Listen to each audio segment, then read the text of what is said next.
หน่วยภาคที่ขึ้นกับคณะภาคหารศึกษาธิการและกีฬาเมืองประเมินหน่วยภาคปลอดภัยเข้มแข็งหนักแน่นประจำปี 2025 วันที่27พฤศจิกายนปี 2025ที่ผ่านมานี้หน่วยภาคที่ขึ้นกับคณะภาคหารศึกษาธิการและกีฬาเมืองปทุมพรได้จัดกองประชุมประเมินหน่วยภาคปลอดภัยเข้มแข็งหนักแน่นประจำปี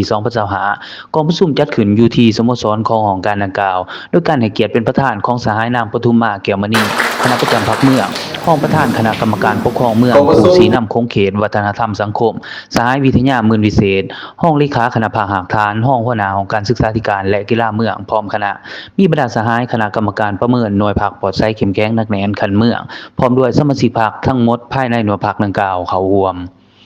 โอกาสนี้สหายนางปทุมมาแก้วมณีคณะประจำภาคเมืองห้องประธานคณะกรรมการปกครองเมืองผู้ชี้นำของเขตวัฒนธรรมสังคมก็ได้มีความเห็นสีนำต่อกองประชุมซึ่งให้ฮู้ว่าการประเมินหน่วยภาคปลอดภัยเข้มแข็งหนักแน่นแม้นเป็นการสรุปตีราคาคืนการจัดตั้งปฏิบัติหน้าที่เวียกงานก็คือบรรดาขาดหมายที่ได้กำหนดไว้ในแผนการก่อสร้างหน่วยภาคปลอดภัยเข้มแข็งหนักแน่นประจำปี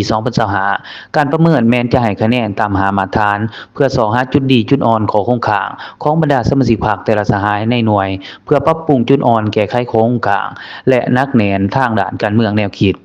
จากนั้นก็ได้แบ่งจุดสำรวจกฎกาซึ่งสมาชิกพรรคแต่ละสหายก็ได้ผ่านใบสำรวจตนเองพร้อมทั้งให้หมู่คณะประกอบความเห็นตำหนิส่งข่าวก่อสร้างช่วยเหลือซึ่งกันและกันเพื่อปรับปรุงลานอ่อนเพื่อเฮ็ดให้การจัดตั้งปฏิวัติเวียกงานดีขึ้นกว่าเก่าในต่อหน้า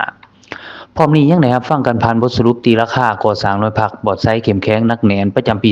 2025 และทิศทางแผนการปี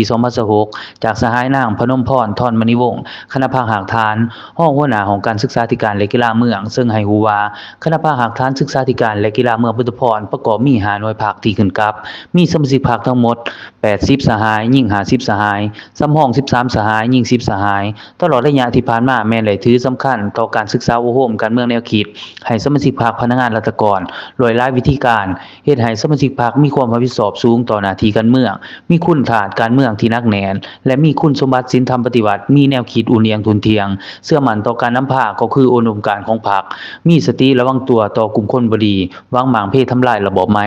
ฮู้จำแนกมิตรศัตรูอย่างจะแจ้งมีความสามัคคีอย่างหนักแน่นเสียสละเพื่อส่วนรวมพร้อมกันนั้นตั้งหน้าปฏิบัติหน้าที่วิชาเฉพาะตามความรับผิดชอบของตนด้วยความรับผิดชอบสูงและมีผลสำเร็จโดยยืนหมั่นในการปรับปรุงก่อสร้างทางด้านการจัดตั้งก่อสร้างพรรคตามหาหลักการ3ติดนำของพรรคอย่างเข้มงวด